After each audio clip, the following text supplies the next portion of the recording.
김지의 돌직구쇼에 오신 여러분 반갑습니다. 김지혜입니다. 전 오늘도 이곳 광화문 청계광장에 나와 있습니다. 오늘도 어제 아침처럼 매우 추운 겨울 날씨를 보이고 있습니다. 따뜻하게 코트 입고 나오시기 바라겠습니다. 추미애 법무부 장관이 돈 문제를 꺼내들었습니다. 그러자 야당에서는 추 장관과 법무부의 돈 문제도 살펴보자 라고 나왔습니다. 특활비 얘기입니다. 어제 여야 국회의원들이 특활비를 검증했지만 서로 다른 이야기를 하고 있습니다. 그 와중에 추미애 법무부 장관이 특활비를 배분하는 문제에 있어서 윤석열 총장을 배제하고 법무부가 직접 그 돈을 배부하겠다라는 식으로 나와서 논란이 일고 있습니다. 대검은 반발하고 있습니다. 잠시 후에 이야기 나눠보겠습니다. 저는 비가 오나 눈이 오나 매일 아침 이곳에서 여러분을 기다리겠습니다. 김지의 돌직구쇼 지금 라이브로 시작합니다. 잠깐만요.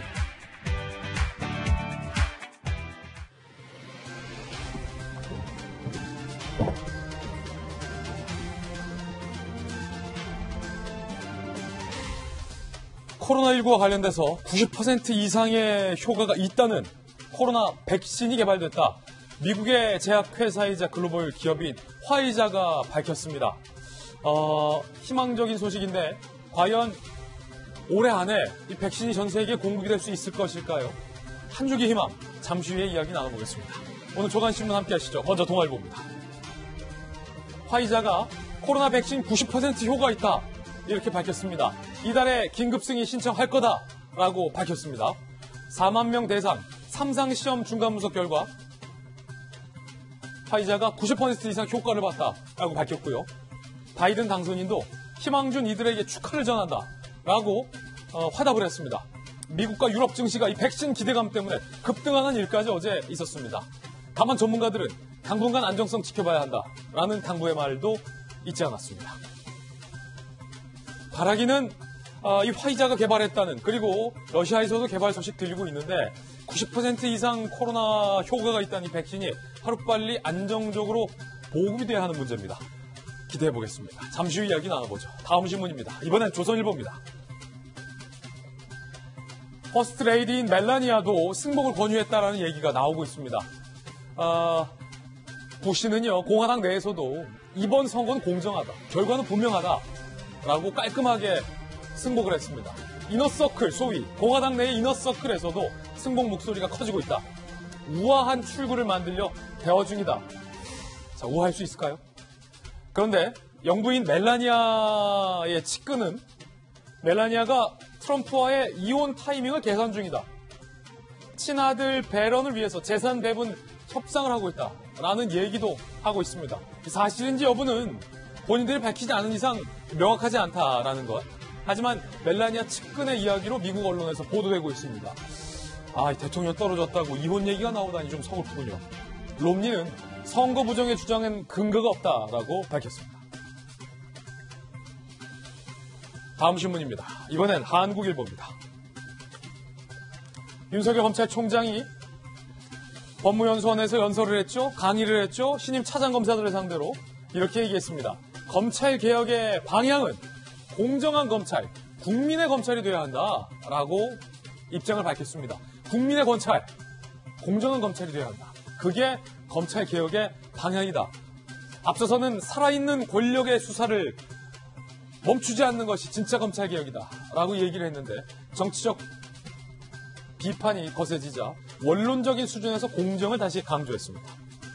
검찰의 주인은 국민이다라는 겁니다. 굉장히 원칙적인 발언. 지난번도 이번에도 원론적인 발언인데 왜 이렇게 윤석열 총장의 이 메시지가 크게 기사화되는 걸까요? 잠시 후에 이야기 나눠보죠. 다음 신문입니다. 이번엔 중앙일보입니다. 나빌레라 시로 유명한 승무의 조지훈 시인 탄생 100주년이라고 합니다. 특별전이 잇따르고 있다. 사진 한번 보시면 참 서정적이고 뭐랄까요, 섬세한 표현을 썼던 조지훈 시인. 그런데 육척 장신의 문단에서 손꼽히는 내 손가락 안에 드는 애주가 호주가다라는 얘기도, 뒷얘기도 나왔습니다. 고이 접은 나빌레라. 지금까지 신문 읽어주는 남자였습니다. 오늘 아침 저와 함께 등판한 등판 선수 소개해드리겠습니다. 자, 저희 돌직구쇼 전담 변호사이자 검찰 출신의 젠틀맨 김광삼 변호사님 나왔습니다. 다시 돌아온 돌직구쇼의 시그니처 국민의힘의 김병민 비대위원 나오셨습니다. 현 정부의 초대 대변인이자 민주당의 홍보소통위원장 박수현 전 의원님 모셨습니다. 여의도 정치 컨설팅계의 제갈 공명 윤 선생, 윤태구 실장님 나왔습니다. 모두들 어서 오세요. 오늘의 키워드 3가지 준비했습니다. 하나씩 살펴보죠. 먼저 첫 번째 키워드는 딴소리, 돈 문제, 특히 특활비 문제를 두고 여야 국회의원들이 서로 딴소리하고 있습니다. 분명히 똑같은 자료 봤는데 왜 딴소리하는 걸까요? 진실은 어디에 있을까요? 잠시 후에 짚어보죠. 두 번째 키워드는 뒤집기, 바이든 당선인이 트럼프의 행적을 뒤집기에 나섰습니다. 첫 번째 행보 메시지는 뭐였을까? 잠시 후에 짚어봅니다. 세 번째 키워드는 100조. 전세 대출, 그 규모가 얼마인지 아십니까? 전세 금액이 심상치 않다라는 이야기 먼저 번부터 보도해드렸는데 급기야 100조 이야기까지 나왔습니다. 무슨 이야기인지 잠시 후에 공개하겠습니다. 김재의 돌직구쇼, 오늘의 톱뉴스로 문을 열겠습니다.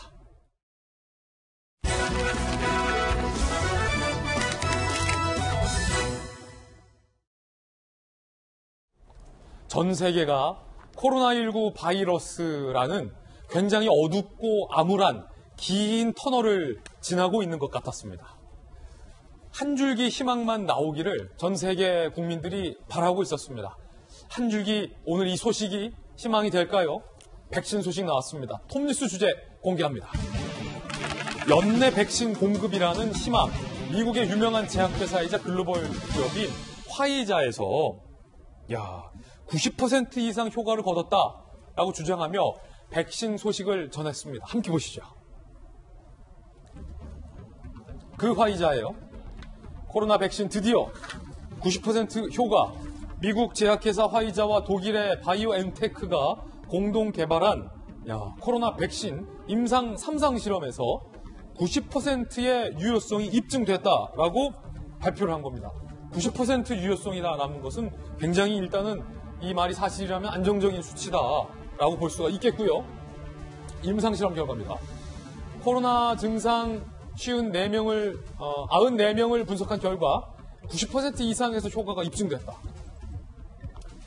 미 식품의약국 FDA 요구 2개월 안정성 데이터에 문제없을 경우 긴급 승인을 신청할 계획이다. 그렇다면 백신 공급까지 머지 않았다는 얘기가 되고요.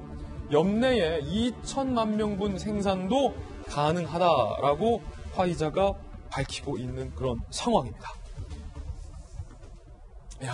윤태구 실장님, 화이자, 그 화이자, 상당히 유명한 화이자. 어제 한 밤 10시쯤에 이 소식이 들어왔던 것 맞아요. 같아요. 그래서 뭐 전 세계적으로 되게 환호를 하고, 근데 오늘 아침쯤에는 좋은 소식인 건 맞지만은 그래도 좀 지켜보자.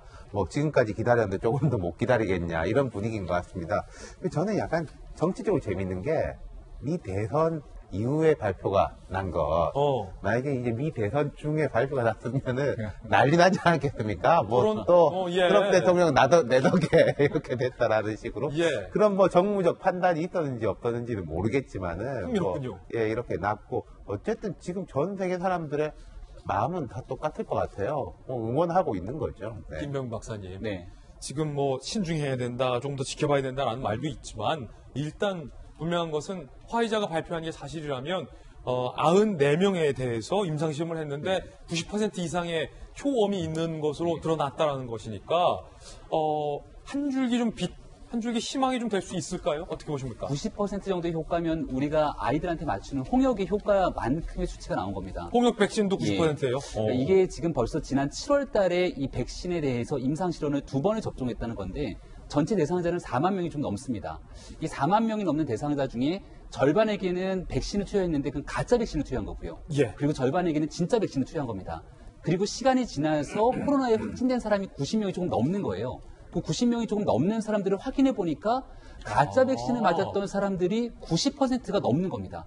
그리고 진짜 백신을 맞았던 사람은 확진된 사람들이 10%가 안 되는 거죠. 그렇군요. 이렇게 결과를 보게 되니까 그 말인 즉슨 백신을 맞은 사람들 중에 상당수가 코로나를 걸리지 않았다. 코로나를 극복했다. 여기 대해서 사람들은 모를 거 아닙니까? 내가 맞은 게 가짜 백신인지 진짜 백신인지 모르는 상태에서 나중에 실험 결과를 보게 되니까 여기서 진짜 백신을 맞았던 사람들은 코로나에 걸릴 확률이 10% 미만으로 나타나서 굉장히 들뜨고 고무된 분위기인데요. 예. 하지만 중요한 건 지금까지는 중간 검사에 대한 이 발표인 것이고 그렇죠. 추가적인 안정성 조치들이 더 필요한 상황이고 이거 이제 대규모로 생산해서 전체적으로 접종을 시작하게 되면 이로 인해서 나타날 수 있는 부작용까지 고민하게 됐을 때 아직 갈 길은 조금 더 먼 것 같습니다. 그래도 많은 전 세계에 있는 시민들이 바라보건대 조금씩 코로나를 이겨낼 수 있는 희망의 빛이 보이는구나 이러면서 한 내년 정도 됐을 경우에는 보다 많은 백신의 안정성들이 확보되면서 우리가 코로나를 이겨낼 수 있지 않겠는가라고 하는 희망의 뉴스인 것 같아서 굉장히 좀 보기 좋은 소식이었다고 생각합니다. 예.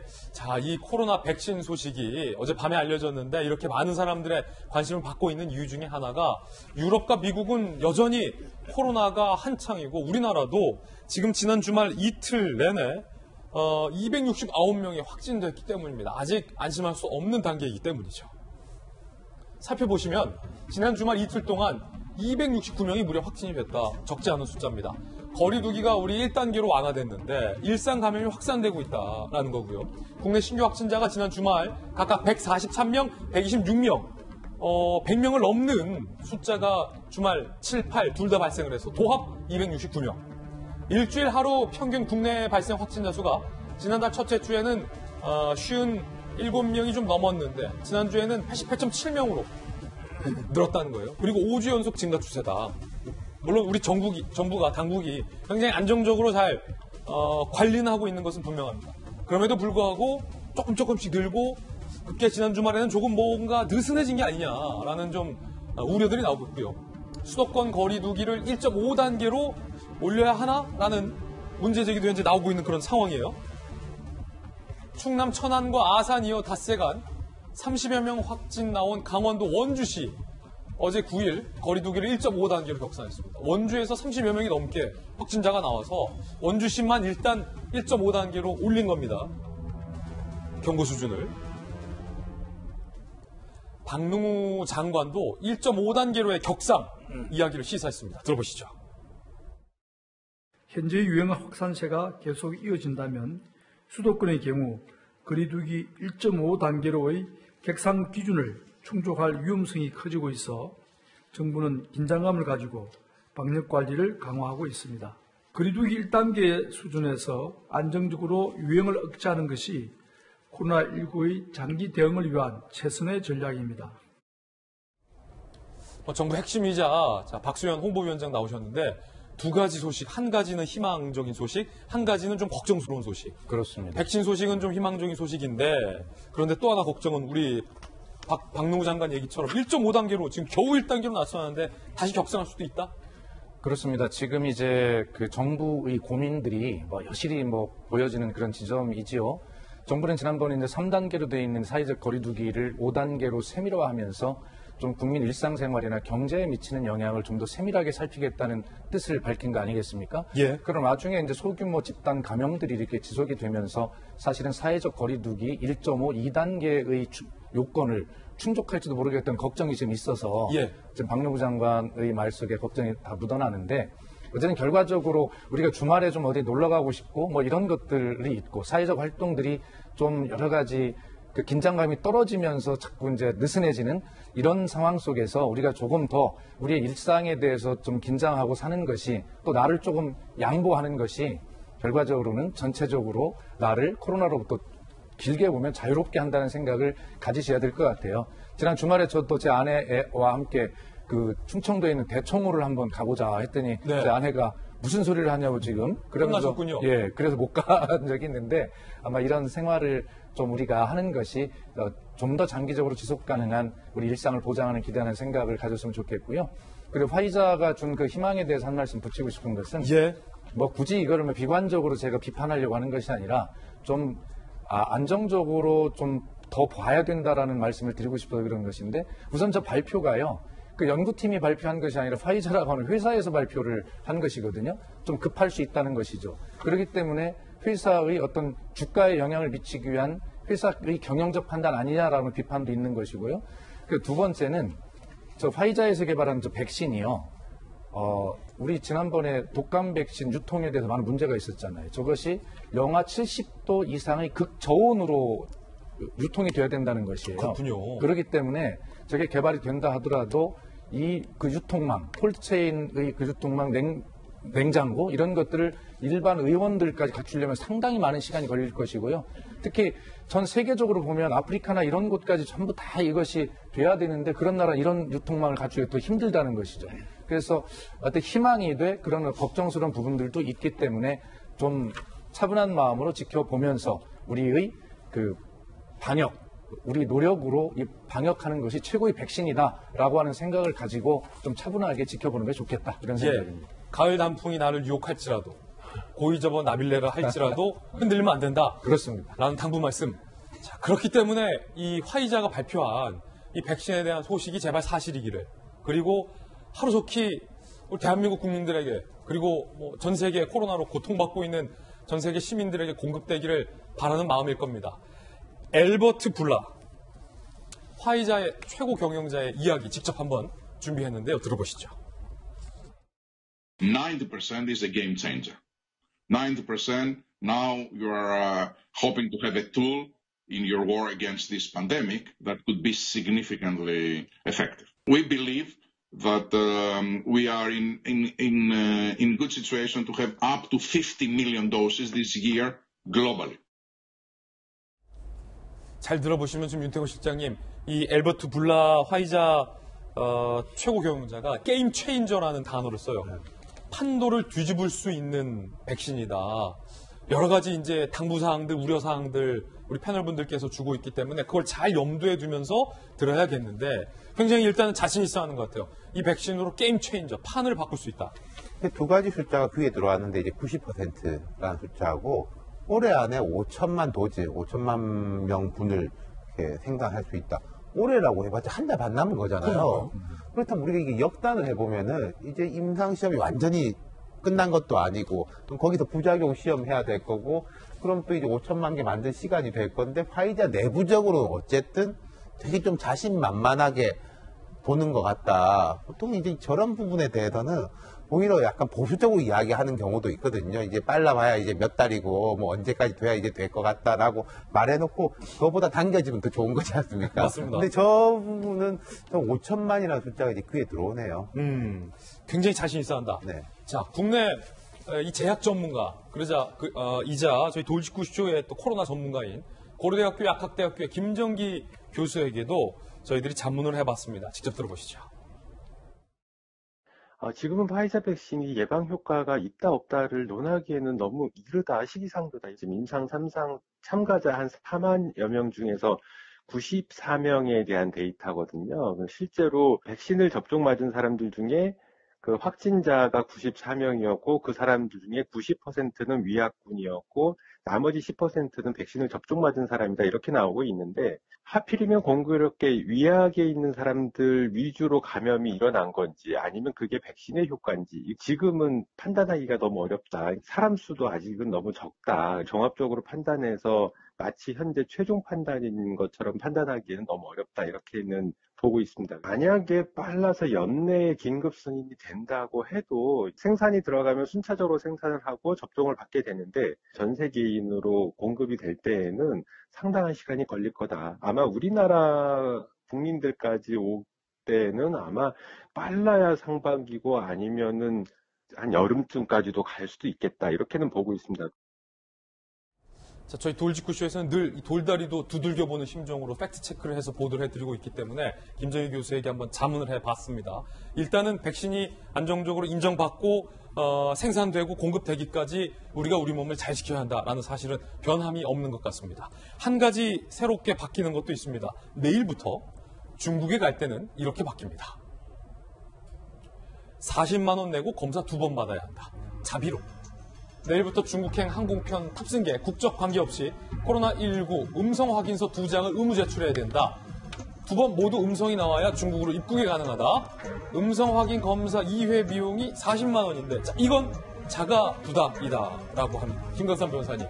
일단은 중국이 자국민을 보호하기 위한 예방적 조치 차원에서 한 것으로 보이고 검사 2번을 해야 되는데 40만 원. 가격이 좀 비싸네요.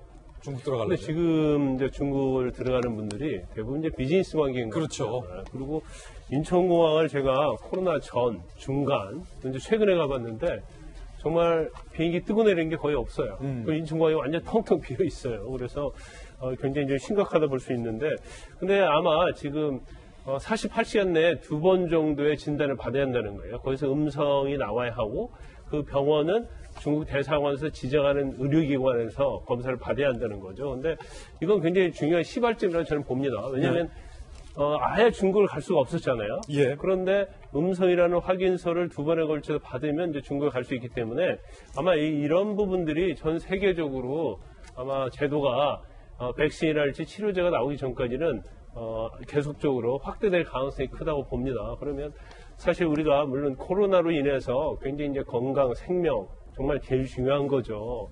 거의 못지않게 또 중요한 것 중에 하나가 경제거든요. 그래서 특히 이제 자영업자들 같은 경우에는 뭐 코로나에 걸려서 죽기 전에 오히려 굶어서 죽겠든지 그런 얘기가 많이 나오고 있지 않습니까? 그래서 아마 이제 중국 자체가 선제적으로 이렇게 비록 그 절차는 좀 까다롭지만 이런 빗장을 푸는 것 자체가 시발점이 돼서 좀 경제도 돌아가고 아까 화이자 뭐 90% 얘기 나왔는데 저는 약간 뭐 전문가들 의견이 맞을 수 있을 거예요. 그런데 적어도 이제 화이자 정도 되면은 이제 국제적인 명성이 있고 권유가 있거든요. 예. 그래서 자기들 어떤 발표에 거짓이 있다든가 너무 과장이 되면 사실 명성이 굉장히 치명적일 수 있어요. 그래서 어느 정도는 저는 이제 신빙성이 있다고 보고요. 단지 안전성이랄지 그 유통과정 이런 제도를 시스템을 빨리 마련해서 빨리 좀 코로나19가 종식되었으면 저는 아주 간절히 바라는 사람 중에 하나입니다. 예. 첫 번째 화이자의 백신 소식 전해드렸습니다. 이번엔 저희가 준비한 두 번째 이슈를 공개하겠습니다. 바로 이겁니다. 분명히 여야 의원들이 같은 자료를 봤는데 서로 딴소리를 하고 있습니다. 추미애 법무부 장관이 윤석열 검찰총장을 향해서 문제를 제기한 이른바 돈 문제, 특활비 문제와 관련된 이야기들입니다. 그러자 대검과 야당에서는 우리는 문제 없는데 법무부가 특활비를 잘못 쓰고 있는 것 아니냐라고 문제 제기를 해서 같이 어제 들여다봤습니다. 여야 의원들의 딴소리 들어보시죠. 법무부에서 이 특수활동비 집행 관련된 자료를 사실상 안 낸 것과 똑같습니다. 대검 간부들한테 간 것도 대검은 그나마 자료를 좀 충실하게 낸 것이 법무부는 지출결의서라는 딸랑 하나 내는데 법무부 국이나 본부에서 수억에 달하는 이런 돈을 특수활동비로 썼다는 자체가 여기에 대한 증빙이 하나도 없단 말이에요. 이 부분이 의문으로 남고 차관도 인정을 했고 저희한테 준 자료에는 총장이 개인적인 용으로 쓴 특활비 내역은 없었고요. 추미애 장관 같은 경우는 제출을 했는데 올해 특활비를 전혀 하나도 쓰지 않은 것으로 확인됐습니다. 제출하지 않았잖아요. 그건 아니에요. 그건 아니고 똑같은 자료를 보고도 다른 말을 하게 되네요. 자. 이게 부당하게 객관적으로 확인되지 않은 사실을 말하지 마십시오. 사용했지 않습니까? 거기에 대해서는 구체적으로 사용 내역을 밝혀야 되는 거예요. 추미애 장관은 특활비를 하나도 쓰지 않은 것이 확인이 됐고요. 아니에요. 윤석열 총장은 그 내역에 대해서 제출하지 않았습니다. 결국은 검증을 하겠다고 여야 의원들이 봤지만 이렇게 서로 다른 소리를 하고 있는 겁니다. 나란히 서서 김도읍 의원과 백혜론 의원의 딴소리 여러분들 들어보셨습니다. 이제 국민들은 그럼 누구 말을 믿어야 하나라고 혼란스러울 수밖에 없을 것 같습니다. 그래서 오늘도 전문가분들과 여야 대표에서 두 분도 모셨는데 일단 윤태권 실장님, 네. 여야 대표하는 두 분들 의견 듣기 전에 아니 김도읍 의원의 주장은 대검은 자료를 상세히 제출을 했는데 법무부가 딸랑 몇 장 냈다. 이러면 안 된다라고 주장하고 있고 백혜론 의원의 주장은 추 장관은 특활비를 하나도 안 썼다라는 것을 계속해서 강조하면서 윤 총장은 자세히 썼는지 안 썼는지 자료가 부실하다라고 서로 다른 얘기하고 있습니다. 누구 말 믿어야 합니까? 아니, 이게 말에 살을 발라내고 뼈만 남겨놓고 보면요. 두 사람 말에서 이제 공통점 우리가 찾을 수 있는 거죠. 예. 법무부로 갔다. 그거는 이제 다 인정. 그리고 추미애 법무부 장관 특활비라고 된 건 없다. 근데 이제 야당 입장에서는 이게 검찰국으로 간 거에서 뭐 갖다 줬는지 안 갖다 줬는지 우리가 어떻게 알겠냐. 검찰국에서 뭐 여기저기 다 갖다 줬다는 게 없으니까 의심스럽다라는 것이고, 여기 이제 백혜련 의원은 법무부 간 건 인정인데 추미애라고 간 건 없다라고 하는 거니까 같은 말인 거고요. 그리고 검찰청에 대검에서 쓴 것에 대해서도 뭐 여기저기 이제 배분한 거는 의심을 가지고 봤지만은 큰 문제 없다. 그리고 이제 원래 특활비라는 게 뭐 제가 오늘 뭐 어디 누구한테 밥 사고 누구한테 이제 주고 이런 걸 원래 안 쓰거든요.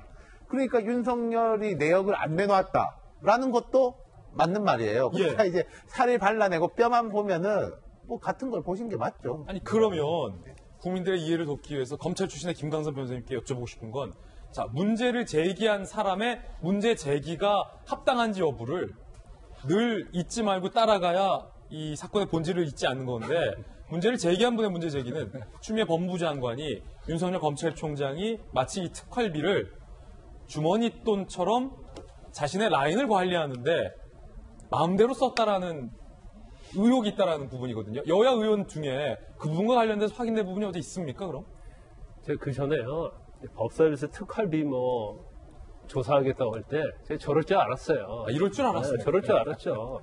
왜냐면 전 김도부하고 백혜련, 저럴 줄 알았다. 네, 김도부 백혜련 말이 둘 다 틀린 게 없어요. 그건 똑같은 얘기예요. 결론으로 따지면 뭐냐면 윤석열 총장이 개인적으로 쓴 돈이 없다. 그리고 중앙지검에 돈이 내려갔다. 그리고 법무부에 특활비를 보냈다. 하지만 올해는 추미애 장관 취임한 이후에 돈을 안 썼다. 결론적으로 말하면 특활비에는 아무런 문제가 없다. 이게 여당, 야당의 거의 결론이에요, 사실은. 그런데 이게 처음에 문제 제기가 왜 됐어요? 제가 처음에 돌직구 나와서 그런 얘기를 했잖아요. 주머니 돈 얘기 나오고, 뭐 아니면 윤석열 총장이 정치 자금으로 썼다. 그런 얘기 나왔을 때, 이건 굉장히 치졸한 방법이다. 진검승부를 해라. 윤석열 총장이 정말 정치의 총장이면 해임을 시키든지 어떤 방법을 강구해서라도 감찰해서 흠을 잡아내든지 해야 한다, 이런 얘기 했잖아요. 근데 결과적으로 뭐 주머니 돈이랄지 뭐 정치 자금이랄지 중앙지검에 돈을 내려보내지 않았다. 이건 전부 다 사실이 아닌 걸로 드러났잖아요. 저는 국감 때 저는 이미 감지를 했어요. 왜냐하면 추미애 장관이 어떻게 얘기했냐면 중앙지검에 특활비가 내려간 적이 없습니다. 이렇게 얘기하면 팩트단 말이에요. 그런데 제가 내려가지 않았다는 얘기가 들려오고 있습니다. 이거 굉장히 자신감이 없는 소리예요. 그럼 결과적으로 상대방 흠집내기인데 조사해봤자 뭐가 나오겠어요? 저럴 줄 알았다, 결론은. 그러면 야권에서 제기했던 의혹, 추 장관과 법무부가 특활비 관련돼서 문제 있는 거 아니냐라는 의혹에 대해서는요? 저는 그것도 별 문제 없을 거예요. 왜냐하면 이 특활비가요, 이제 아주 상당히 전에는 약간 주먹구실 썼어요. 그런데 우리가 다 아시다시피 전에 국정원 그 뇌물 사건, 국정농단 때, 그 다음에 홍준표 의원 그 당시 원내에서 활동하면서 쓴 돈, 이런 거에 대해서 계속 문제제기가 있었고 언론에 많이 노출이 됐잖아요. 근데 그 뒤로 특활비가 굉장히 많이 투명해졌습니다. 그래서 설사 정당이 썼다 하더라도 외부로 정보는 유출하지 않을 망정, 외부로 발표를 하지 않을 망정 내부로는 그걸 다 영수증 처리가 돼 있거든요. 그래서 결과적으로 이제 특활비에 대해서는 제가 볼 때는 물론 간혹 가다가 도덕적인 어떤 불감증이 있는 분들이 잘못 쓰는 경우도 있겠지만 적어도 총장이 되고 장관이 된 사람이 특활비를 사적인 목적이랄지 용도의 목적은 쓰지 않으라고 저는 봐요. 그렇기 때문에 이건 국회의원들이, 법사위원들이 쓸데없는 곳에 에너지를 낭비하고 있다, 이렇게 봅니다. 두 분의 개인적 견해 들어봤습니다. 여야가 검증을 통해서 무엇 하나 뚜렷하게 밝혀낸 것은 없어 보인다라는 것이 오늘 조간신문의 중론이라고 볼 수 있겠습니다. 그런데 자, 그렇다면 여기서 이 문제를 처음 제기했던 추미애 장관의 문제 제기가 타당했는지 여부에 대한 논란이 이어지고 있습니다. 추 장관의 발언 중에 일부 들어보시죠. 총장이 내려보내야 되는 그 맏형의 역할을 하고 있는 상황에서는 중앙지검에는 특활비를 내려보내지 않아서 수사팀이 굉장히 고충을 겪고 있다 하는 일선의 얘기가 들리고 있습니다. 제가 알기로는 확인한 바에 의하면은 이미 특활비 다 내려가고 있어요. 이제 저도 이제 들은 얘기니까 확인할 방법은 없죠. 아니, 그 확인도 안 된 걸 안 내려간 적으로 단전적으로 말씀을 하세요. 추미애 장관은 방금 들으셨듯이 윤석열 총장이 이른바 추미애 라인으로 세간에서 불리는 이성윤 중앙지검장이 이끄는 중앙지검장에 특활비를 주지 않아서 중앙지검 수사팀이 고충을 겪고 있다는 얘기가 들린다라고까지 발언을 했습니다. 과연 추 장관의 이 의혹 제기 사실일까요?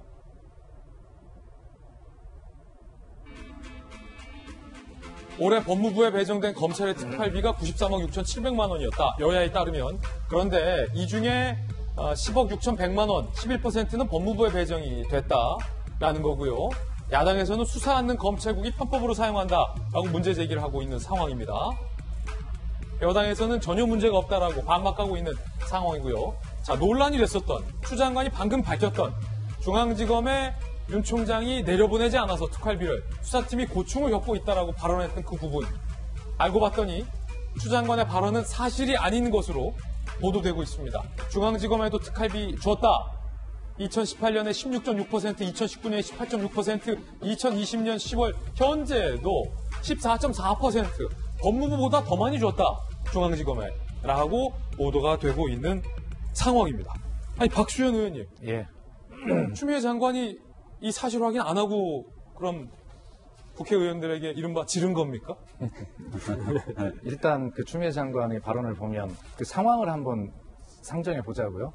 국정감사 끝나고 윤석열 검찰총장의 그 대선 후보 지지율이 급상승해 있는 상황이고, 또 전국의 지검들을 다니면서 일상적 일정이라고는 하지만 어쨌든 메시지를 내면서 그렇게 정치를 하는 것처럼 그렇게 이제 정치권에서는 보는 것 아니겠습니까?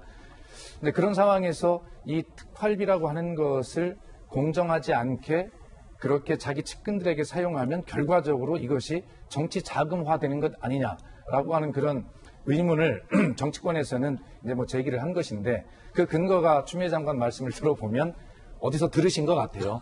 예. 중앙지검엔 잘 안 준다는데요. 뭐 들은 것 같아요. 그래서 그런 정도를 가지고 국회에서 발언을 하셔서 이런 어떤 그 단초가 된다라고 하는 것은 별로 그렇게 바람직해 보이지는 않고요.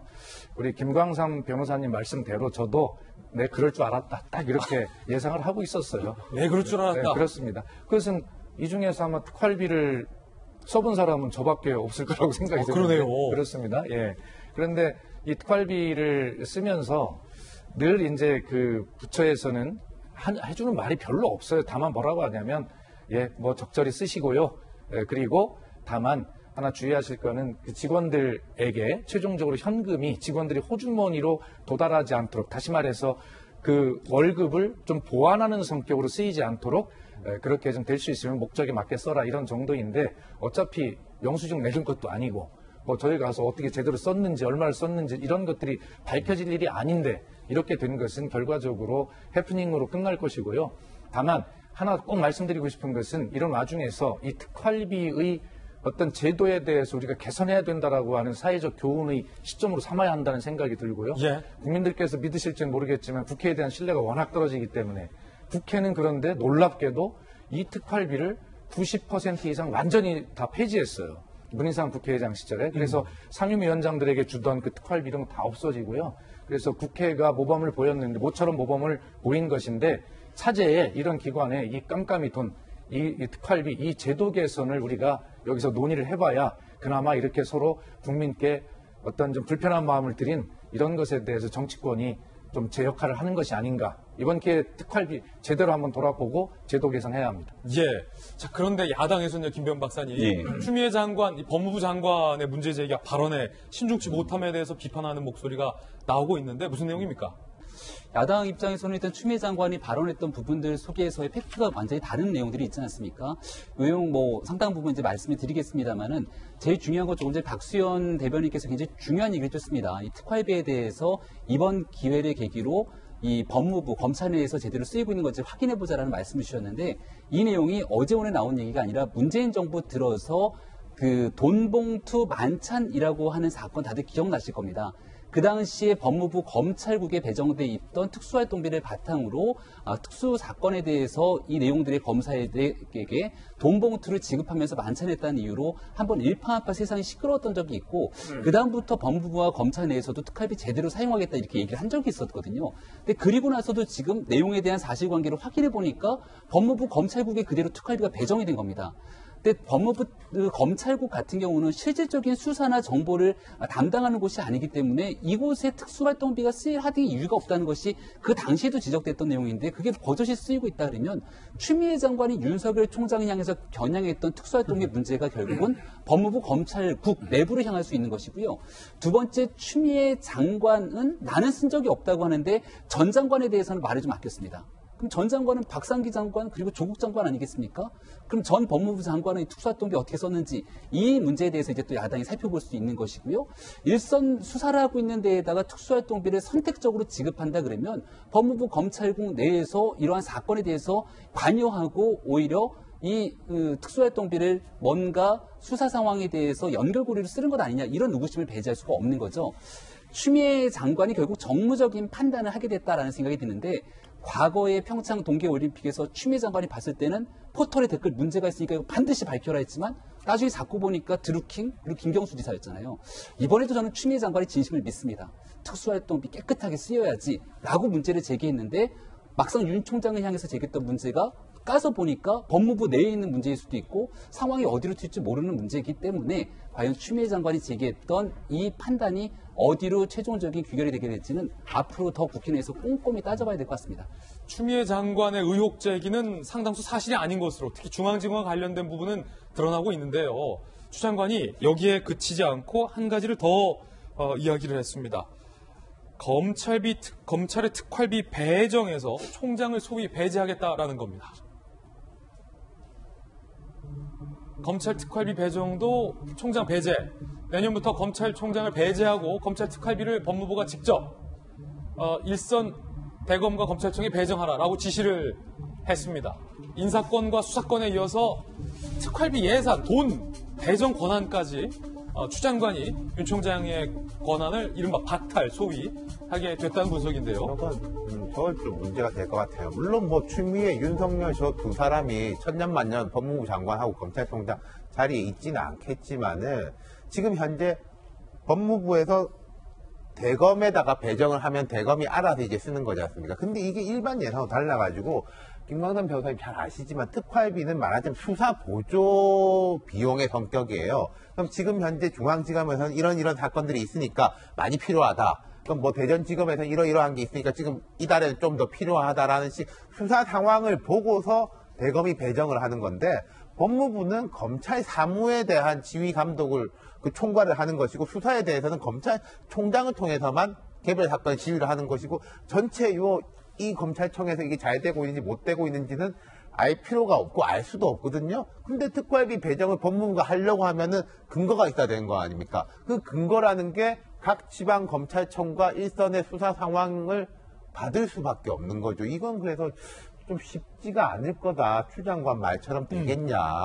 그럼 아예 제대로 바꿔가지고 그럼 대검은 뭐 그런 이야기 나왔지 않습니까? 고검으로 이렇게 그 법무개혁위원회에서 나온 거 고검장들이 이렇게 지휘를 할 수 있게 하자라는 식으로 만약에 제도가 바뀐다면 추 장관의 저런 말씀도 맞아 떨어질 수가 있는데 지금 식의 형식에서는 저런 거는 좀 어려울 것 같아요. 제가 볼 때는 사실 이런 걸 우리가 좀 큰 흐름을 놓치지 말아야 되는데 어쨌든 검찰 개혁이라고 하는 큰 흐름들을 우리가 진행을 해야 되는데 자꾸 저렇게 이제 두 분이 감정 대립을 하고 뭐 이렇게 싸우는 것 같으니까 본질은 어디 가고 두 분이 감정만 남는 것처럼 보이잖아요. 어쨌든 뭐 법무부가 예를 들어서 특활비 어떤 그 지급 제도나 이런 것들을 한번 뭐 들여다보고 할 필요가 있다는 이야기를 하고 싶을 거예요. 그런데 그렇게 안 들리잖아요. 그죠? 네, 그래서 어쨌든 이 문제는 말씀을 하시더라도 추미애 장관께서도 이 제도를 전체적으로 개혁하자라고 하는 큰 흐름과 그 메시지를 놓치지 않으면서 하나하나를 말씀하셔야지 저렇게 되면 그 본질은 어디 가고 자꾸 그것만 남게 되는 것 같아서 안타깝고요. 아까 서울중앙지검에 대해서 말씀하셨는데 백혜련 의원의 말에 의하면 서울중앙지검도 전체적으로 이제 뭐 특활비가 주는 추세여서 그런지는 모르지만 서울중앙지검도 특활비가 좀 줄은 건 사실이다 이런 이야기를 했고 또 추미애 장관은 어서 이야기를 이제 들으셨는데 자기 본인은 전혀 한 푼도 안 쓸 거거든. 그러니까 나는 깨끗하게 했는데 왜 이래? 라고 하는 뭐 이런 말씀도 또 담겨 있을 겁니다. 예. 자, 그러면 김광삼 변호사님, 뭐 이제 특활비와 관련된 이야기 많이 주셨으니까 그럼 추 장관의 의도에 대해서 여쭙지 않을 수 없는데요. 검찰 출신이시니까 만약에 이런 지시가 가려면 총장이 특활비와 관련돼서 배분에 문제가 있었던 것이 드러나거나 아니면 추 장관이 제기했던 의혹 여러 가지 중에 단 한 가지라도 최소한 여야 의원들의 검증에 의해서 사실로 드러났을 경우에는 검찰이 이제 검찰총장이 특활비 배분하지 마 이런 조치가 된다라고 이해할 수 있겠는데 지금 현재 그런 것들이 없는 상황에서 추 장관은 어떤 목적으로 이런 지시를 한 걸까요? 이제 우리가 본질적인 면을 좀 이해를 해야 돼요. 그 예산은 법무부에서 예산을 따오잖아요. 그럼 그걸 대검에 내려보내는 거예요. 대검에 왜 내려보내겠어요? 원래부터 그렇다면 법무부에서 아예 배분을 해보는 게 낫지 않겠어요? 그런데 우리가 본질적으로 법무부가 검찰을 좀 구분할 필요가 있어요. 법무부는 주로 검찰에 관한 행정사무를 하는 거예요. 행정사무. 그런데 법무부가 검찰을 통제할 수 있는 방법은 인사권이 있어요. 인사권. 그리고 장관의 검찰총장에 대한 구체적 수사 지휘권 2개를 가지고 있단 말이에요. 근데 예산의 이게 배분은 굉장히 중요한 부분이에요. 왜냐하면 법무부는 예산을 따오지만 사실 대검에서 배분을 한 이유는 뭐냐면 수사를 하잖아요. 그러면 특활비가 필요해요. 그러면 대검에서 사건에 따라 배당을 할 수도 있고 중앙지검만 하는 게 아니라 전국에다 다 배분을 하는 거거든요. 그런데 이 예산에 대한 구체적 배분권을 대검에다 준 이유도 우리가 본질적인 걸 생각해보는 것이 그게 바로 정치적 중립성이에요. 자, 법무부에서 예산을 배분을 해봐요. 자, 울산 검찰청에서 뭐 지난번 같이 뭐 울산시장 선거 수사를 해요. 배분을 안 해줘요. 활동비를. 이건 엄청난 수사거든요. 뭐 청와대부터 시작했고 수사의 어떤 범위랄지 시간이 좀 엄청 걸리는 거거든요. 근데 만약 법무부에서 이 특활비 배분에 대해서 쥐락펴락을 하게 되면 검찰을 마음대로 요리할 수 있는 거예요. 그렇기 때문에 이것은 검찰의 정치적 중립성을 본질로 침해할 수 있는 여지가 있다는 거죠. 그러면 추미애 장관이 제가 볼 때는 법적으로는 문제가 없을 것 같아요. 법무부에서 배분을 하는 것은. 아, 그렇습니까? 법적으로는 문제가 없을 것 같아요. 왜냐하면 예산을 법무부에서 따오기 때문에. 그렇지만 추미애 장관이 들어서면서 인사권, 수사지휘권, 거기다 예산권을 갖게 되면 검찰의 정치적 중립성, 독립성은 이미 연기처럼 사라지는 거예요. 법무부에 완전히 종속된 하부 기관에 불과한 거예요. 그러면 검찰총장 임기 이런 거 다 필요 없어요. 법무부 장관이 다 수사지휘고 예산부 배분을 하면 되는 거죠. 그래서 추미애 장관도 이러한 제도에 있어서 왜 이런 제도가 생겼는지를 좀 한 번 더 생각해보고 이걸 그냥 이건 우리가 하겠다 이렇게 그냥 생각 없이 말하는 게 아니고 근본적인 취지와 이것이 여파. 정권을 물론 앞으로 20년 잡을 수 있겠죠. 그런데 정치는 생물이잖아요. 또 어떻게 될지 몰라요. 그러면 다른 정권이 들어서가지고 또 이대로 해서 야당을 또 압박할 때일지 검찰을 압박하는 것에 대해서는 또 어떻게 얘기할 거예요. 그래서 지금 순간만 감정만 생각할 게 아니고 100년 되게 국가와 국민을 생각하는 그런 제도와 시스템을 정착시키고 만드는 거에 많은 고민을 좀 해야 한다 이렇게 봅니다.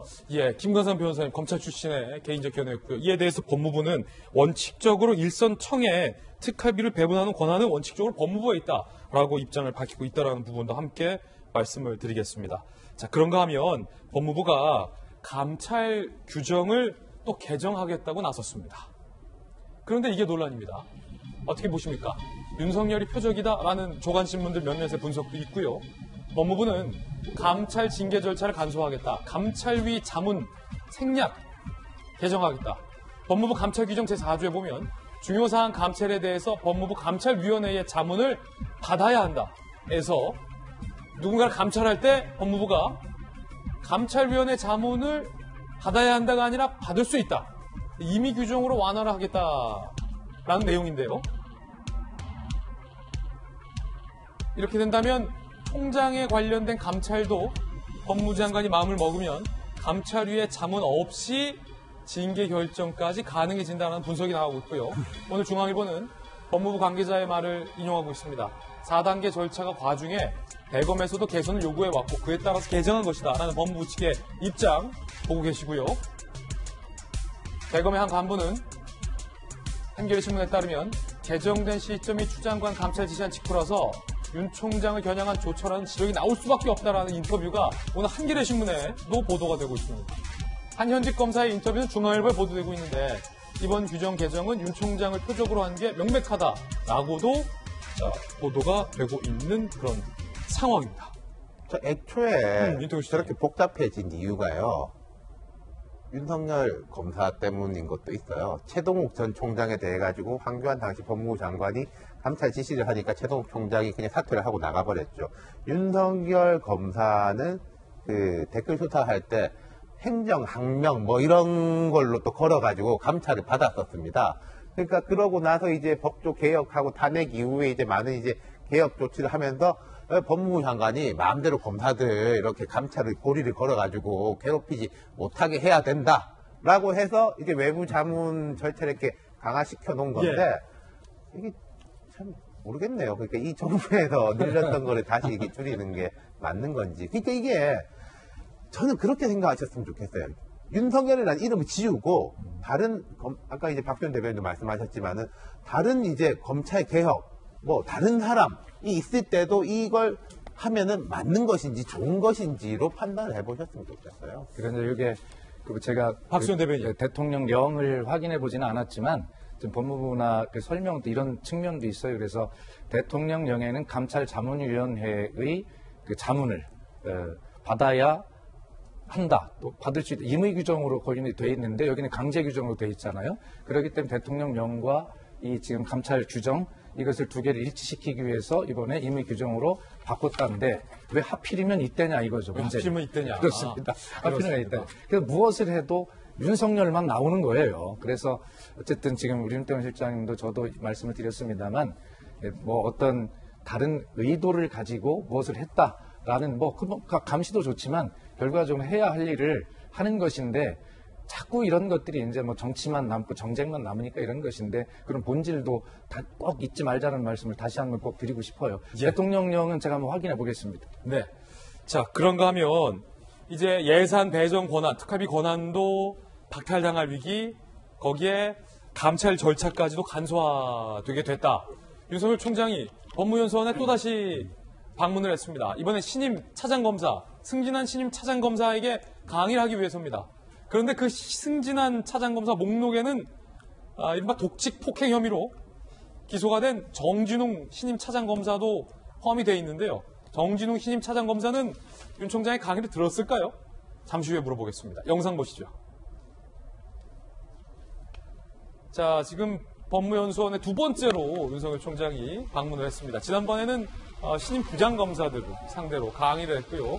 이번에는 신임 차장검사들을 상대로 검찰총장이 직접 강의를 하기 위해서 법무연수원을 찾은 모습 함께 보고 계십니다. 자, 강의 내용도 전해지고 있습니다. 직접 확인해 보시죠. 검찰개혁의 방향은 공정한 검찰과 국민의 검찰이 되는 것이다. 검찰의 주인은 국민이라는 것을 늘 염두에 둬야 한다. 공정한 검찰은 형사사법 절차에서 당사자 간의 공정한 기회를 보장하는 것이다. 공정한 검찰과 국민의 검찰은 동전의 양면이다. 라고 강의를 했습니다. 차장검사는 참모로서의 역할과 지휘관으로서의 역할을 동시에 수행한다.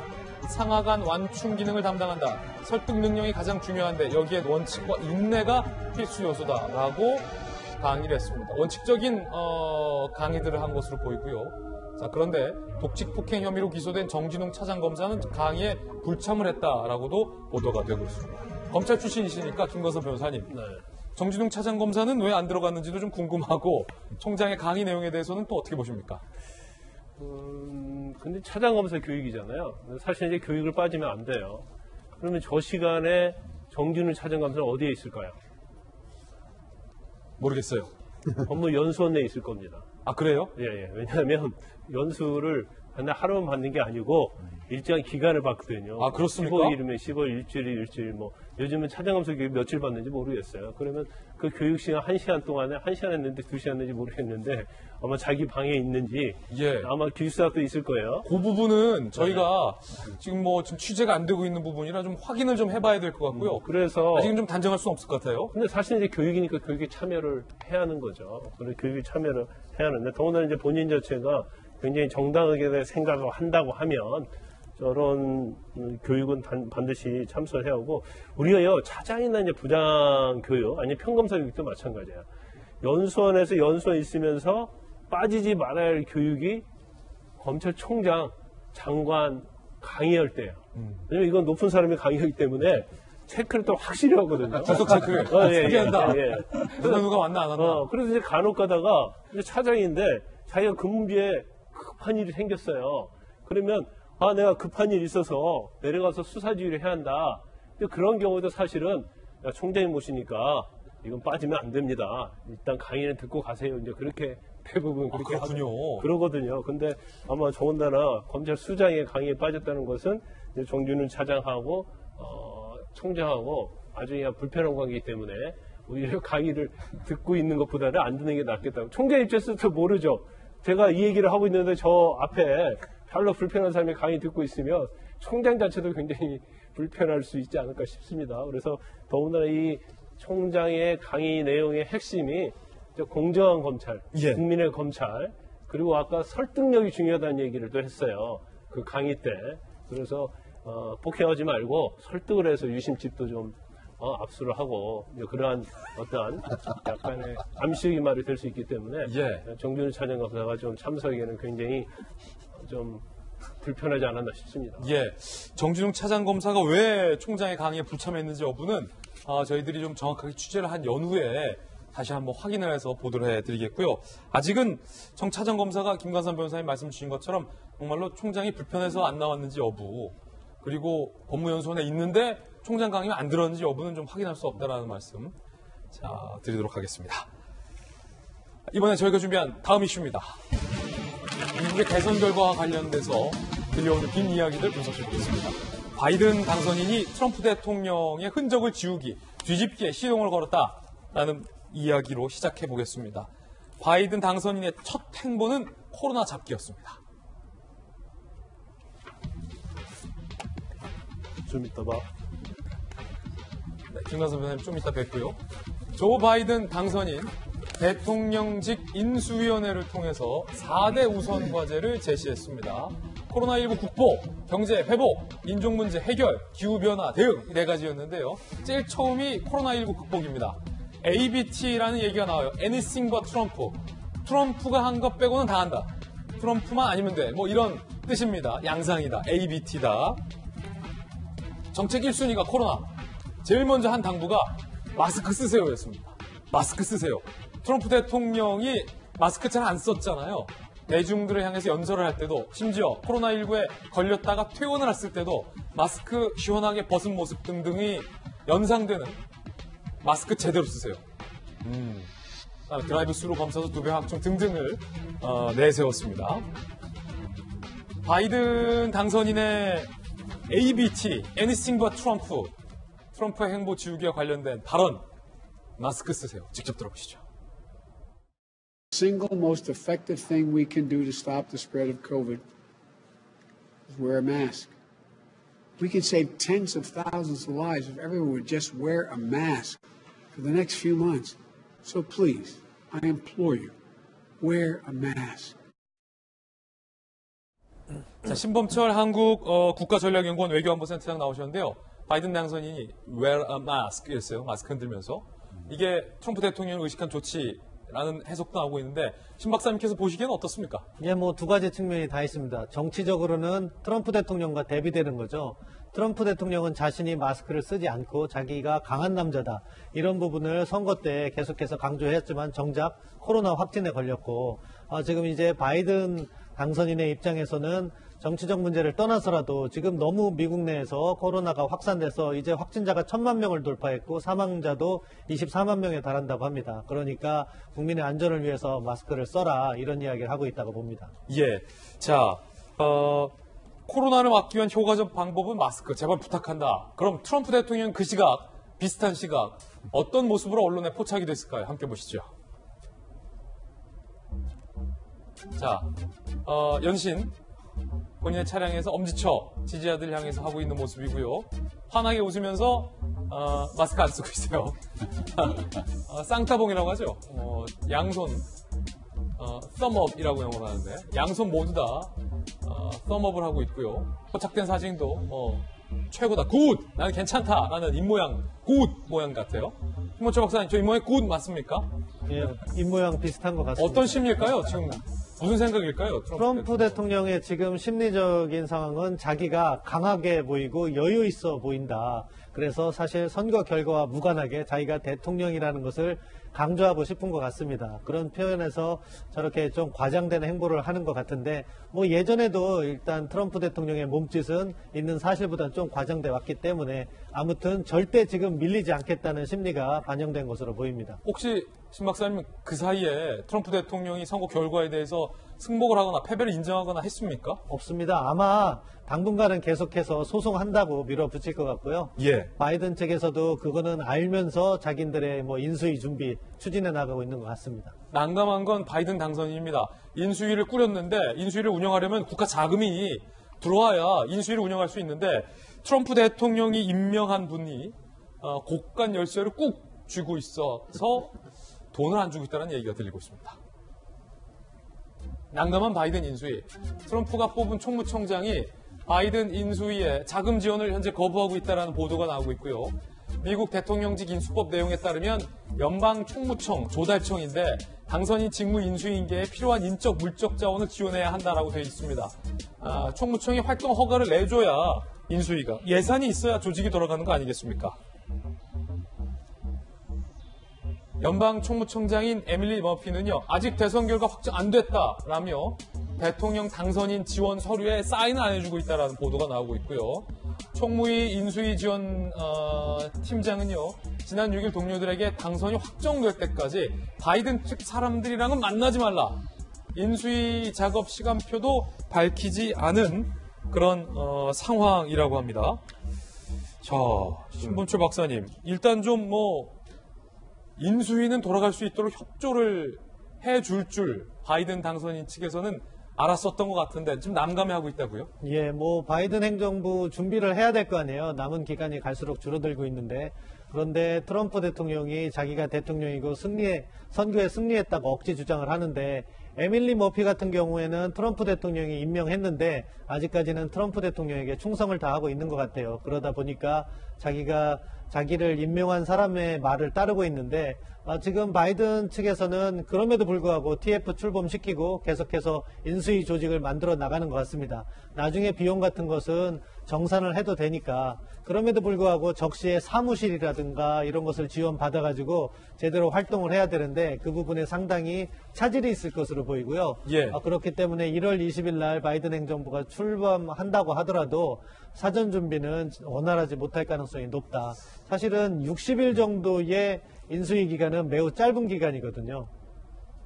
아니, 그러면 제대로 지금 인수위 절차도 인수인계도 안 해주고 있다는 거네요? 이게 몇 가지 포인트가 예. 있는데, 이번에 이제 미국 대선 제도 시스템에 대해서 우리 국민들 공부 많이 했지 않습니까? 많이 했죠. 근데 이제 또 여전한 이 차이가 보이는 거예요. 대한민국 같은 경우 선거를 하면은 선관위에서 당선증이라는 걸 줍니다. 받아보셨지만은 대통령도 그렇고 그게 법적으로 인정을 하는 거예요, 효력을.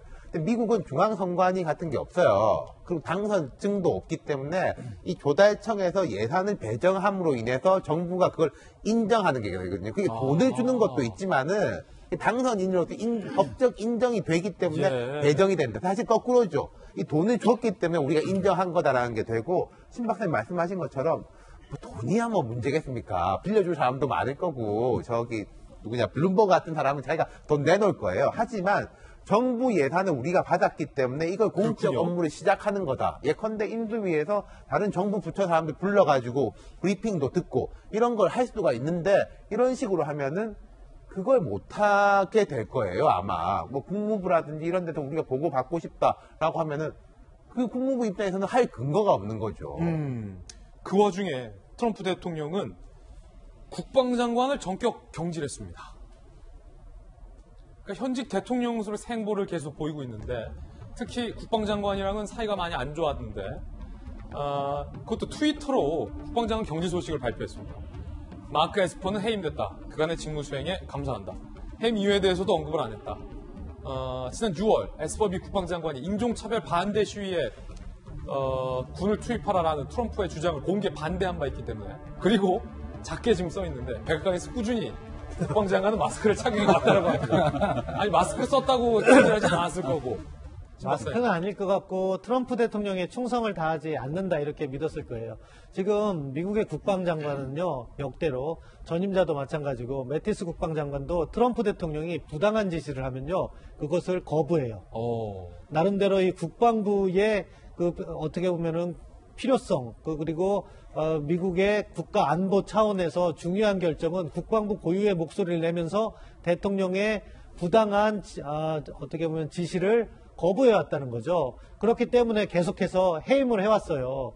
근데 이번에 에스퍼 같은 경우에도 사실 작년 6월에 미국 내에서 인종 문제가 확산되고 그때 그 인종 문제 확산, 그 사회 불안전을 막기 위해서 군을 동원할 수 있다고 트럼프 대통령이 이야기했는데 에스퍼 국방장관이 그럴 수 없다는 거부 반응을 보인 거죠. 그러다 보니까 트럼프 대통령 아마 그 부분에 계속 염두에 있었고 지금 연방 조달청 이야기, 연방 총무청 이야기가 나온 것처럼 에밀리 머피는 트럼프의 어떤 지시도 따르고 있잖아요. 그런데 보면 에스퍼 국방장관과 같은 경우에는 향후 특정한 상황에서 자기의 명령을 따르지 않을 거라는 생각을 하고 있기 때문에 본보기로서 이렇게 사표를 내게 만든 거죠. 이게 두 가지 그렇군요.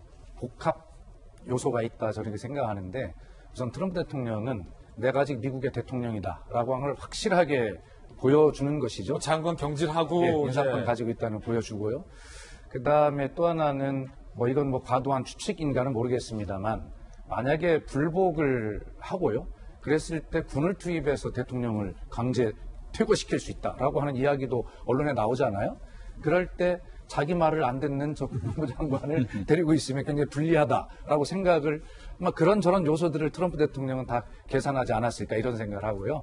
앞에 이제 미국 연방 총무청 조달청의 이야기는 우리가 조금 조심스럽게 해야 되는 게 트럼프가 임명한 사람이어서 뭐 말을 안 듣고 협조를 안 하고 이런 어떤 시각보다는 아마 지난 2000년에 우리 부시와 엘고어가 그 선거를 했을 때 플로리다 개품 문제를 가지고 굉장히 시간을 끌었는데 그때도 아마 이런 비슷한 상황이 있었거든요. 그렇기 때문에 아마 연방 조달청장으로서는 또 법적으로 정확하게 당락이 확정이 되는 그 순간에 자기는 집행할 수 있다라고 하는 그런 조심스러운 태도도 공직자로서 우리가 봐줘야 되는 것이 아닌가 하는 지점입니다. 그렇군요. 김병민 비대위원님. 네.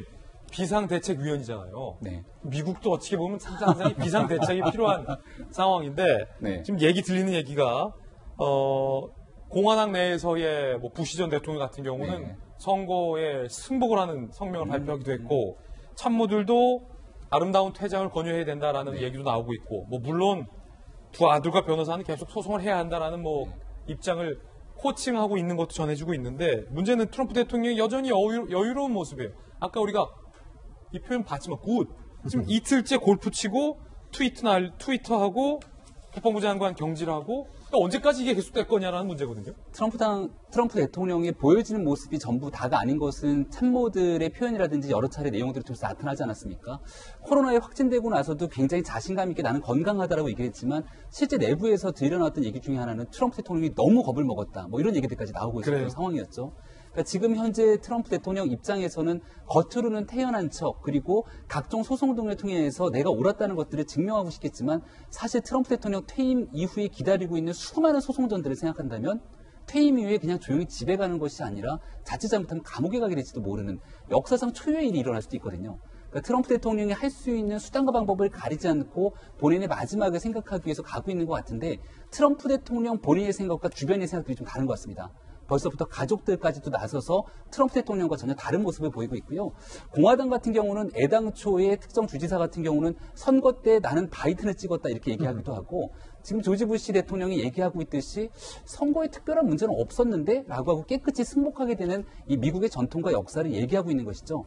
그러니까 점점 시간이 흐르면 흐를수록 트럼프 대통령의 주장이 힘을 받기보다는 오히려 더 움츠러들 가능성이 높고 그렇게 됐을 경우에 이후에 트럼프 대통령이 앞날에도 먹구름이 낄 수 있는 만큼 미국이 초유의 상황으로 가고 있는 그런 길인 것 같습니다. 신 박사님, 그럼 이렇게 질문 드릴게요. 언제쯤 인정하고 언제쯤 정권이 넘어가리라 보십니까? 지금 트럼프 대통령이 의존하는 최후의 수단이 법원이잖아요. 예. 여러 가지 소송을 제기하겠지만 주에서는 보다 일찍 기각하고 대법원이 과연 트럼프 대통령이 선거 당일 이후 도착하는 것을 무효화해야 된다는 주장을 인용을 한다면 조금 더 길어지고 기각을 한다면 그 순간에 확정이 되는 거고요. 만약에 인용을 해서 심리를 한다고 하더라도요. 12월 8일에 주에서 선거인단을 확정하고 12월 14일에 그 투표가 있는데 그 전에 대법원이 판단을 할 겁니다. 따라서 12월 중순쯤 가면 트럼프 대통령도 더 이상 버틸 법적 근거가 사라질 것으로 봅니다. 그렇군요. 결과가 나오는데 한 달 이상 더 끈다라는 얘기로도 들립니다. 신범철 박사님 모시고 다양한 이야기 들어봤습니다. 문재인 대통령은 선거 결과를 인정했습니다. 당선이라는 호칭까지 썼는데요. 대통령의 발언 들어보고 다음 순서로 넘어가겠습니다. 바이든 당선인과 주요 인사들과도 다방면으로 소통해 나가겠습니다. 우리 정부는 한반도 평화 프로세스를 흔들림 없이 추진한다는 확고한 의지를 가지고 있습니다. 한반도의 비핵화와 평화 정착에 더 큰 진전을 이룰 수 있도록 기회를 모아나가겠습니다. 네, 이번에 저희가 준비한 다음 순서입니다. 오늘의 핫플입니다. 어떤 분들이 핫플로 선정됐을지 바로 만나보시죠. 첫 번째는 김현미 장관인데 전세 대출이 100조를 돌파했다는 얘기가 나오고 있습니다. 두 번째는요, 몸짱 소방관들이 올해도 또 좋은 뜻에서 옷을 벗었습니다. 먼저 시중은행 전세 대출이 100조 원을 돌파했다는 소식부터 살펴보겠습니다. 전세 구하기가 하늘의 별 따기란 말이 나오고 있는데, 자, 전세 대출도 100조 원을 돌파했습니다.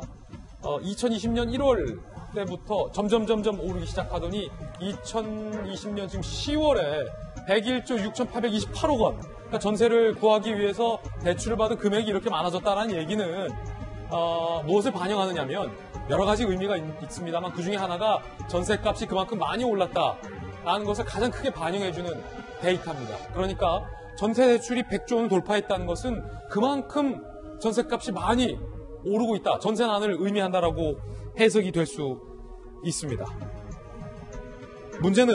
논란은 김현미 국토부 장관의 발언에서 논란이 벌어졌는데요.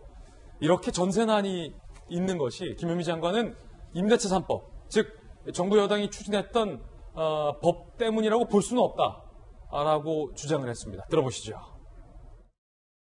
최근에 전세의 어려움에 대해서는 여러 가지 요인이 있지만 계약갱신 청구권 때문이다, 임대차 3법 때문이다 이렇게 말씀드리기는 좀 어렵습니다. 왜냐하면 계약갱신 청구권을 행사하게 되면 공급되는 물량도 줄지만 기존의 집에 사시는 분들은 계속해서 거주하기 때문에 수요도 동시에 줄게 됩니다. 그래서 모든 것의 원인이다 이렇게 말씀드리기 좀 어렵고요. 그런데 임대차 3법 때문은 아니다라는 김현미 장관과는 달리 홍남기 경제부총리는 임대차 3법이 영향을 미쳤다라고 발언을 해서 오늘 조간신문들은 두 경제수장의 발언의 결이 묘하게 달랐다라고 평가하고 있습니다. 들어보시죠. 저도 거의 30년 이상 1주택자로 쭉 의왕에서 살아왔고요. 이사도 한 8번 다녔습니다. 그래서 이사하는 것, 전세를 구하는 것에 대해서는 저는 절절하게 체감하고 있다고 생각을 합니다. 이번에 전세 시장과 관련돼서는 사실 임대차 3법도 일부 영향이 있었을 거로 생각이 되고요. 또 한편으로는 2년간 안정적으로 전세 계약을 연장할 수 있는 그런 혜택을 받은 분들도 엄청나게 많다는 것을 같이 기억을 해야 되지 않는가 싶습니다. 김현미 장관과 홍 부총리의 발언이 묘하게 다른데 일단은 전세 대출도 100조를 넘었다. 김병민 비대위원님이 네. 여쭤봐도 방송에서 좀 그럼요. 예. 말해도 되죠. 워낙 전세를 지금 몸소 실천하고 계시잖아요. 네, 주택을 갖고 계시다가 집 팔라고 해서 집 팔았던 대표적인 케이스인데 두 가지 여쭐게요. 지금 살고 계신 지역에 네. 전세값도 많이 오르고 매매값도 많이 올랐습니까? 예, 아니오로만 답해주세요. 전세 매물이 없습니다. 국감 같은데 예, 아니오로만 답해주세요. 전세 매물이 없다니까요. 전세값이 많이 올랐고 매물이 없습니다. 그래요? 네. 그러면 그 전에 집 팔았을 때 예. 정부가 집 팔라라고 권고했을 때 집 팔았던 금액 갖고 네. 지금 그 동네에 비슷한 평수 아파트 살 수 있습니까? 전세를 들어갈 수 있습니다. 매매는 불가하고요. 매매 불가하죠. 전세금이 불과 지금 그렇게 올랐다. 집을 매매했던 게 올해 1월 달이니까 그로부터 한 8개월 정도, 9개월 정도가 지났고 그리고 나서 문재인 정부가 약속하고 얘기했던 것처럼 가게 된다면 지금 넉넉하게 집을 구하거나 어딘가를 갈 수 있어야 되는데 집을 구할 수 없는 것은 고사하고 두 번째 전세라도 편한 곳으로 갈 수 있어야 되는 것 아닙니까? 올해 1월 달에 집을 팔고 옮겨서 전세로 가게 됐을 경우에는 전세로 갈 수 있는 공간들이 꽤 많았습니다. 근데 임대차 3법 통과하고 난 뒤에 전세값이 천정부지로 오르고 그다음 전세 매물이 씨가 마르게 사라지고 나면 이제 갈 곳이 없어지는 게 된 거 아닙니까? 그럼 김현미 장관 말처럼 한번 생각해 보죠. 저는 제 전세 올해 2월 달에 전세를 들어갔으니까 2월 달에 전세를 들어가서 한 4년 넉넉히 살 수 있어요라고 지금 얘기하는 거잖아요. 근데 동네의 분위기는 현장에 가보면 어떠냐면 2년의 계약 기간이 있지 않습니까? 예. 한 1년이 지나서 1년 6개월이 오기 딱 그 정도 시점이 되게 되면 이제 집을 내놓기 시작합니다. 그리고 그때 가서 등기를 쳐갖고선 집주인이 들어온다 그러면 나가야 되는 거거든요. 그러니까 정확히 정부에서 어떤 정책을 내놓든지 간에 그 정책의 틈에 다 피해갖고서 매매되고 거래돼서 전세에 살고 있는 세입자의 주거 안정을 보장할 수는 없게 되는 겁니다. 그럼 여기에 대해서 집이 매매하게 되고 사람이 들어와서 살겠다 그러면 난 나가야 되잖아요. 나가야 되는 사람도 어떻게 됩니까? 아주 자연스럽게 여기에 대해서 최소한 한참 올라가 있는 전세 금액을 갖고 다른 곳을 찾아야 되는 게 대한민국의 지금 전세 시장의 현실이 돼버린 것이고요. 저는 김현미 장관이 최소한의 공감 능력은 조금 보여줬으면 좋겠다. 실력이 없더라도 여기에 대해서 국민들의 아픔은 공감할 수 있어야 되는데 그런 것조차 없다는 데에 대해서 피눈물과 분노를 감출 수가 없고 두 번째로 여러 가지 정책에 대해서는 진단이 정확하게 처방이 나오는 겁니다. 근데 우리가 병에 대해서도 가서 오진을 하게 되고 진단이 정확하지 못해서 처방이 이상하게 나오면 병을 쌓아서 초기에 이것을 고칠 수 있는 기간이 넘어가게 되면 사람은 사망에 이르게 되는 것 아닙니까? 지금 정부의 부동산 정책에 대해서 원인이 무엇이라고 많은 전문가들이 지적하게 되는데 김현미 장관과 현 정부에 있는 많은 인사들이 계속 오진하고 있는 것은 아닌가. 나중에 가서 그 책임 도대체 어떻게 져야 합니까? 정부의 반박을 빌어서 김병현 박사께 질문하자면 반박하자면 지금 김현미 장관의 발언은 그게 임대차 3법 탓은 아니다라고 하고 있고 전세로 살고 있는 수요자 중에 상당수는 전세 기간이 4년으로 넉넉하게 보장돼서 안정화된 측면이 있다라고 반박하고 있고요. 또 김상조 실장 같은 경우는 전세난 불편하지만 꾹 참고 기다리면 해결될 수 있다라고 지금 얘기하고 있지 않습니까? 네, 그래서 정부는 정부 정책에 문제가 없고 임대차 3법이 잘 돼 있는 거니까 조금 시간을 찾고 기다리면 과거에 임대차법이 바뀌게 됐을 때도 그 초기에 혼란이 있었던 만큼 이거 참고 기다리면 세상 좋아지고 이렇게 얘기하고 있는 거죠. 안 좋아지면 어떡할 겁니까? 그리고 양치기 소년이란 말 다 알고 계시죠? 문재인 정부 취임하고 나서 파리 부동산 대책 낼 때부터 가진 집 한 채 빼고 다 파세요. 집으로 투자하는 세상 오지 않습니다. 이제는 집은 오로지 내가 사는 곳일 뿐입니다라고 얘기해서 팔았던 사람들은 어떻게 됐습니까? 그로부터 시간이 지나게 돼서 부동산 값 잡을 수 있다 얘기했던 문재인 정부 2017년부터 지금 2020년 정부 다 끝나갑니다. 지금 다락같이 오르대로 올라있는 상황 속에도 사람들이 고민하게 되는 것은 이 상태에서 지금이라도 안 들어가면 더 오르는 것 아니야? 이런 불안감을 주게 된 것이 문재인 정부이기 때문에 이 정책을 지금까지 만들어서 실패했던 사람들의 언급 이제 제발 좀 그만하시고 만약에 국민들을 설득하고 싶은 얘기가 필요하다면 정책 실패 책임자들 바꾸고 난 다음에 새로운 정책 설계하는 사람들이 와서 국민께 수혜를 있는 발언들을 해주기 바랍니다. 그러면 박수현 대변인께도 제가 조금 이렇게 적극적으로 질문 드리겠습니다. 지금 야당에서는 이렇게 주장을 하고 있고 전세를 살고 있는 사람도 지금 이렇게 주장하고 있는 건데 정부 말대로 언제까지 참아야 할지 두 번째는 더 직설적으로 말씀드리면 전세 대출이 지금 100조 원을 돌파했는데 솔직히 현 정부한테 전세나 해결할 수 있는 뾰족한 방법이 있기는 한 겁니까? 답답한 상황이죠. 우리 김현미 장관이 지금 김병민 의원의 어떤 질타대로 그런 공감 능력이까지 없겠냐. 정말 죄송하다라고 또 책임감을 느낀다는 말씀도 여러 차례 드리고 그런 마음일 것이고 김현미 장관은 잠이 오겠습니까? 그런데 이제 그 질문에 대한 답을 이제 하는 부분만 그렇게 해서 무책임하다 이렇게 얘기를 하는데 그건 아닐 것 같고요. 저도 늘 자주 말씀드렸습니다만 19대 국회의원 때 국토교통위원을 4년 내내 했고 그다음에 그 당시 박근혜 정부 때도 부동산 문제가 워낙 심각했기 때문에 그때는 정말 여야 정 TF를 만들어서 함께 대책을 논의를 할 정도였었거든요. 제가 원내 대변인 할 때 이 박근혜 정부의 부동산 정책은 어떻게 28번이나 발표를 하면서 이렇게 효과가 없냐라고 저도 질타를 했던 사람이고요. 그런 것들을 문재인 정부가 와서 똑같이 그런 현상이 나는 것입니다. 이 얘기는 뭐냐면 결과적으로 대한민국의 부동산, 주거 안정의 문제는 어떤 정부의 문제가 아니라 결과적으로는 대한민국이 가진 독특한 주거 문화, 또 집에 대한 어떤 인식의 문화, 이런 것들이 종합적으로 다 있는 것인데 아마 제가 역대 정부들을 거치면서 이것을 바로잡기 위한 또 제대로 된 주거 환경을 마련하기 위한 정책 수단은 아마 있는 대로 탁탁 긁어서 다 썼다고 생각을 합니다. 그런데도 불구하고 이런 현상을 잡지 못하는 것이죠. 그럼에도 불구하고 정부는 원칙적으로 지켜야 할 게 있어요.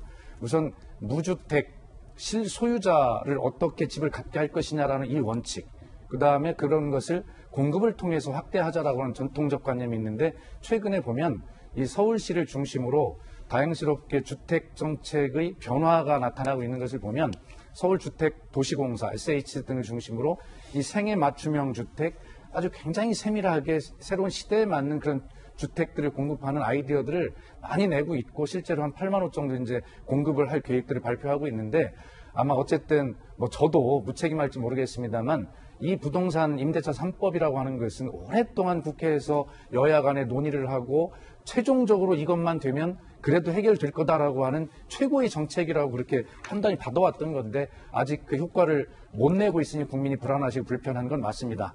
그러나 어쨌든 우리는 더 무주택 실소유자의 주거 안정을 위해서 원칙을 가지고 노력해야 되는 게 틀림없고 현재 이 현상에 대해서는 어쨌든 문재인 정부가 국민께 정말 죄송한 마음을 가지고 그렇게 어떤 국민을 대하는 그런 태도를 가져야 한다고 생각을 합니다. 그러나 좀 좋은 정책들을 좀 계속 나오고 있고 하기 때문에 이 문제에 대해서 여야가 서로 비판하고 비평하는 이런 대상이 아니라 이 문제는 국민을 위해서 정쟁이 아니라 머리를 맞대야 될 민생이다라고 말씀을 드리고 싶습니다. 요는 임대차법이 도움이 되느냐 안 되냐를 갖고 김현미 장관, 홍남기 부총리 또 야당의 주장이 지금 다 조금씩 다르다는 건데 설문조사가 하나 실시됐습니다. 그 결과 보면서 이야기 이어가겠습니다.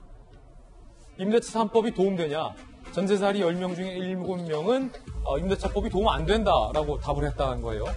부동산 정보업체 직방이 실시를 했고 직방 어플리케이션 이용자 1,154명에게 실시한 건데 임대차법 개정이 전세 임차인에게 얼마나 도움이 되냐? 67.9%가 도움이 안 된다. 15.3%가 도움이 된다. 16.7%가 보통이라고 얘기를 했습니다. 김관삼 변호사님.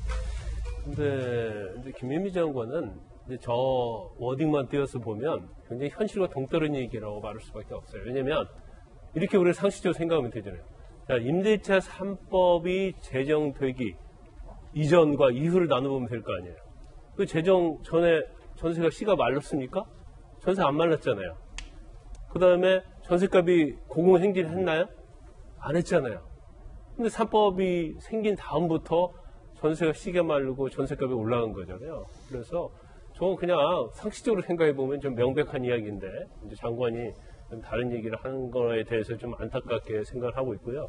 또 하나 걱정이 있어요. 그러니까 서민 생활이 굉장히 팍팍해지는 것도 걱정이 되고 그 김현미 장관이 이전에 전세에 있는 사람들이 갱시 청구에서 보장이 되기 때문에 괜찮다고 얘기하는데 전세는요 계속 바뀌는 거거든요. 수요가. 그래서 어느 쪽으로 이사 가고 싶으면 이사를 가야 하고 학군 때문에 이사 가고 싶으면 이사 가고 직장 때문에 이사 가고 싶으면 이사 가야지 갱시 청구권 있다고 그래서 거기서 계속 눌러 살 수는 없는 거예요. 그래서 그런 부분을 좀 간과하지 않았나 싶고 간단히 한 가지만 더 말씀드리면 지금 부채가 100조잖아요. 근데 우리가 가계부채가 지금 엄청나거든요. 아마 현 정부도 가장 고민하고 있는 것 중에 하나가 부동산과 관련된 부채일 겁니다. 근데 여기에 전세 대출이 더 플러스가 됐거든요. 그래서 여기서 만약에 금리가 오르게 되면 사실 이거 서민뿐만 아니라 국가적으로 굉장히 타격을 입을 수 있어요. 그래서 정부도 많이 신경을 쓰고 있지만 어떤 시장의 상황이 이루어지다 보니까 이제 컨트롤이 안 되는 그런 상황이지 않나 싶습니다. 부동산 문제 짚어봤고요. 두 번째 하풀은 몸짱 소방관들이 올해도 좋은 의도로 달력을 만들었습니다. 달력 한번 보시죠. 참 사실 이 화마 현장에서 사람을 구하기 위해서 살신성이 나는 소방관들이 언제 또 이렇게 틈틈이 운동도 열심히 했습니까? 저것 같은 몸매, 잘생긴 얼굴, 투철한 봉사정신, 우리 대한의 남아들, 대한의 다비드들 멋있게 달력을 제작했습니다. 이야기도 한번 들어보시죠. 몸짱 소방관이 되려면 어마어마한 경쟁률을 뚫어야 되는데 실제로 우리 보디빌더 대회처럼 그렇게 하는 거예요? 아니면? 협회에 계신 분들도 심사위원으로 참석하시고요. 네네. 그리고 소방 관계자분들도 참석하시고 시민분들께서도 참석하셔서 다방면으로 보는 거네요. 얼굴도 잘생겨야 되고 몸매도 균형 잡혀야 되고. 감사합니다. 아니요. 그게 아니라 몇 등 했는지 제가 안 여쭤봤어요, 두 분이. 이게 매년 연말이면 화제되는 소방관 몸짱 달력인데 지금 7년째 서울시 소방 재난본부에서 제작을 하고 있는 건데 윤태호 실장님 또 어제가 또 소방의 날이라고 하니까 좀 이렇게 좋은 의도로 달력 사실 의향이 있으십니까? 뭐 특별한 의향은 없는데 한번 검토해 보겠습니다. 예. 근데 이제 그런 거 아니겠어요? 이게 달력 사주는 것도 좋지만은 제 지금 드는 생각은 이제 춥고 건조하고 겨울이지 않습니까? 맞아요. 불조심하는 게 맞아요. 우리는 제일 중요한 소방관들 도와드리는 것 같아요. 예. 저 달력은 좀 남자분들이 좀 많이 살 것 같아요. 오히려 더. 예, 그 집에다 걸어두고 보면 닮아간다고 그러잖아요. 네. 매일매일 보면서 보기만 하면 되는 자기 몸도 생각하고 훈훈한 소식까지 한번 들어봤습니다. 저희들은 60초 광고 후에 다시 돌아오겠습니다. 잠시 후에 뵙죠. 오늘 저희가 준비한 소식들 모두 다 전해드렸습니다. 지금부터 시작되는 인터넷 라이브 방송 라방 2사말로에서는요. 추미애 장관의 특활비 공방, 추 장관의 득실이라는 주제로 검찰 출신의 변호사 김광삼 변호사님 모시고 이야기 나눠보겠습니다. 라방에도 많은 관심 부탁드립니다. 저희들은 내일 아침 9시 15분에 더욱더 풍성한 소식 들고 여러분께 인사드리겠습니다. 오늘 하루는 분명 어제보다 나을 겁니다. 건강 조심하시죠. 좋은 하루 되세요. 고맙습니다.